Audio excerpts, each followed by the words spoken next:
Good morning, ECS, and welcome back to The Source. Today is Friday, March 9th, and I'm Riley here with my clunker Lauren. So what's going on today? Well, to start it off, there's only one more week until the spring musical. And this year, they were faced with a new difficulty. Some of the people in the play left.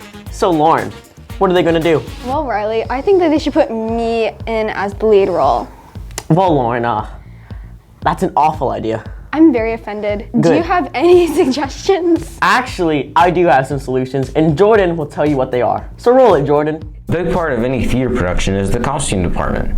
That is definitely not an exception for ECS's The Little Princess. Here in the costume department, lots of creative and hard work is done. That work includes thinking of good and original costumes, those creative costume ideas being created into an extremely realistic costume, and finally a plethora of fittings will take place, with the cast to properly fit the amazing costumes. This year is a little different though. Yeah, we were pretty much done with costuming last year when the play got canceled. So this year our challenge is we have a different cast. However, some of the cast members are the same as last year. The challenge with that is they've grown. Some of the people who have grown up are Sarah Venegas and Davidson Voltaire. I play Sarah Crew, and I actually wear this in the third scene. This is like my nightgown, and I sing the song Live Out Loud. So she wears this when she kind of decides that she wants to change her perspective and be more confident. This is my outfit. I'm part of the African company. Well, it's not really my outfit, but this is the general idea of the African company. Even though there are roughly 50 students in our play, there are many more costumes that need to be used. This provided a big problem. Can't give you an exact number. We have 45 to 50 students involved, but many of them have anywhere from 2 to 5 costumes. So we're probably talking about 120 to 150 costumes.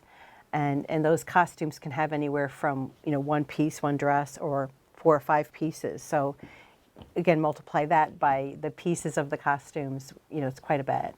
You see behind me 4 different racks, and all of those are what we're working on for the play. They have been hard at work since mid to late January planning and preparing for the big event. Make sure you catch one of the performances and you will not be able to feel disappointed.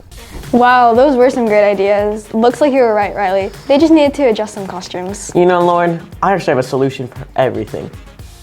Anyways, prom ticket prices are being raised. Wow, so do you have a solution to that? Sadly, I do not. But I do know they are almost gone and there are only 30 tickets left. Lastly, before sports, this is for students grades in 8th through 12th.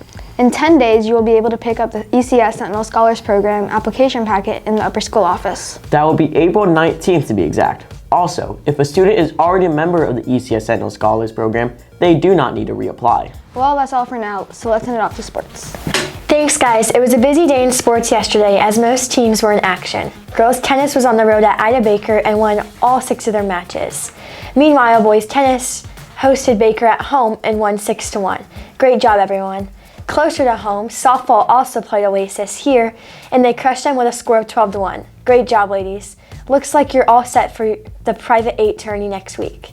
The varsity baseball team was on the road again and had a great night, overpowering Gateway, chartered 10-4. Congrats, guys. For today's sports, there is only one event, and it is the varsity track meet at FBA. Well, that is all with me. Now let's send it off to you guys for one final announcement. Thanks, guys. One final announcement. Attention upperclassmen, and especially those who are a senior. Options to sign up for peer tutoring are at the high school office, or you can see Mrs. May to sign up. You can get service hours, NHS hours, or especially Sentinel Scholar hours for those of you who need them. That's right, anyone who needs them, like my friend Lauren here, who is a senior. Well, that is everything for today, so have a great weekend.